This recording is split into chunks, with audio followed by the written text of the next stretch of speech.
Good afternoon everybody. ನಾನು ಗುರು ರಾಘವೇಂದ್ರ ಪ್ರಾಪರ್ಟೀಸಿಂದ ನಂಜನಗೂಡು ಶಶಿ ಮಾತಾಡ್ತಿರೋದು. Bus ಸ್ಟಾಪಿಂದ ಒಂದು 1 ಕಿಲೋಮೀಟ್ರ್ ಆಗುತ್ತೆ. ಇದೇ ರೀತಿ ಸರ್ಕಾರಿ ರಸ್ತೆ ಮತ್ತು ಬಂದು ಕಂಟಿನ್ಯೂಷನ್ ಇದು ಬೇರೆ ಲ್ಯಾಂಡ್ಗಳಿಗೆ ಹೋಗುತ್ತಿದ್ದು. ಇದು ಸರ್ಕಾರಿ ರಸ್ತೆ. ಈ ರಸ್ತೆಗೆ ಅಟ್ಯಾಚ್ ಆಗಿ ಒಂದು 20 ಕುಂಟೆ ಒಂದು ಜನರಲ್ ಪ್ರಾಪರ್ಟಿ ಮಾರಾಟಕ್ಕಿದೆ. ಇದು ರೋಡ್ ವಿಡ್ತು ಲೆಂತ್ ಇದೆ. ಇದು ಸೊ 1 ಎಕರೆನಲ್ಲಿ ಅರ್ಧ ಎಕರೆ ಕೊಡ್ತಾರೆ ನೋಡಿ. ಇಲ್ಲೇನು ಈ ಎಲೆಕ್ಟ್ರಿಕ್ ಪೋಲ್ ಇದೆಯಲ್ಲ, ಇಲ್ಲಿಂದ ಈ ರಸ್ತೆಗೆ ಸೇರಿದಂಗೆ ನಮಗೆ ಸ್ಕೆಚ್ ಮಾಡಿ 20 ಕುಂಟೆ ಕೊಡ್ತಾರೆ. ಇದು ಒಂದು ಜನರಲ್ ಪ್ರಾಪರ್ಟಿ. ಇದು ಪಿತ್ರಾರ್ಜಿತ ಆಸ್ತಿ.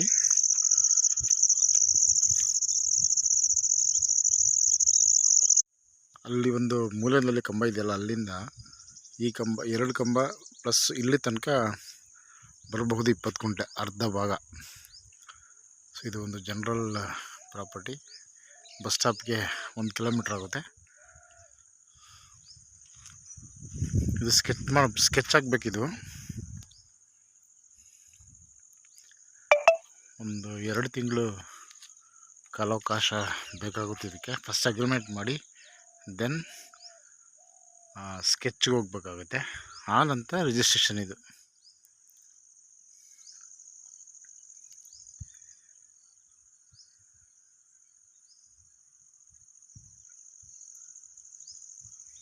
ಸಾಯಿಲ್ ಬಂದು ರೆಡ್ ಸಾಯಿಲ್. ಇದು ಚೆನ್ನಾಗಿದೆ ಮಣ್ಣು.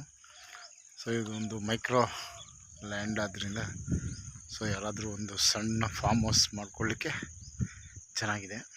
ಸೊ ಇಲ್ಲೇ ಮನೆ ಮಾಡ್ಬೋದು ವಾಸಕ್ಕೆ, ಯಾಕೆಂದರೆ ಊರು ಪಕ್ಕದಲ್ಲೇ ಇದೆ. 1 ಕಿಲೋಮೀಟ್ರ್ ಬಸ್ ಸ್ಟಾಪ್ಗೆ. ಇದು ಮೈಸೂರು ರಿಂಗ್ ರೋಡಿಂದ ಒಂದು 40 ಕಿಲೋಮೀಟ್ರ್ ಆಗುತ್ತೆ ನೋಡಿ. ಇದು ಸುತ್ತಮುತ್ತಲು ಇರುವಂತಹ ಲ್ಯಾಂಡ್ಗಳು ಮಣ್ಣು ಈ ರೀತಿ ಇದೆ. ಊಟಿ ರೋಡಿಂದ ಒಂದು 8 ಕಿಲೋಮೀಟ್ರ್ ಆಗುತ್ತೆ. ನಂಜನಗೂಡು ಮತ್ತು ಬೇಗೂರು ರೋಡ್, ಊಟಿ ರೋಡ್ ಇದೆಯಲ್ಲ, ಆ ಕಡೆಯಿಂದನೂ ಬರ್ಬೋದು. ಇಲ್ಲ ನಂಜನಗೂಡು ಚಾಮರಾಜನಗರ NH ಕಡೆಯಿಂದನೂ ಕೂಡ ಈ ಲ್ಯಾಂಡಿಗೆ ಬರ್ಬೋದು. ಸೊ 2 ಕಡೆಯಿಂದ ಬಂದರೂ ಕೂಡ ಒಂದು ಕಡೆ 10 ಕಿಲೋಮೀಟ್ರ್ ಆಗುತ್ತೆ, ಒಂದು ಕಡೆ 12 ಕಿಲೋಮೀಟ್ರ್ ಆಗುತ್ತೆ. ಸೊ ಇದು ಒಂದು ಜನರಲ್ ಪ್ರಾಪರ್ಟಿ. ಸೊ ವಂಶವೃಕ್ಷ ಪ್ರಕಾರ ನಿಮಗೆ ರಿಜಿಸ್ಟರ್ ಮಾಡಿ ಕೊಡ್ತಾರೆ ಇದು.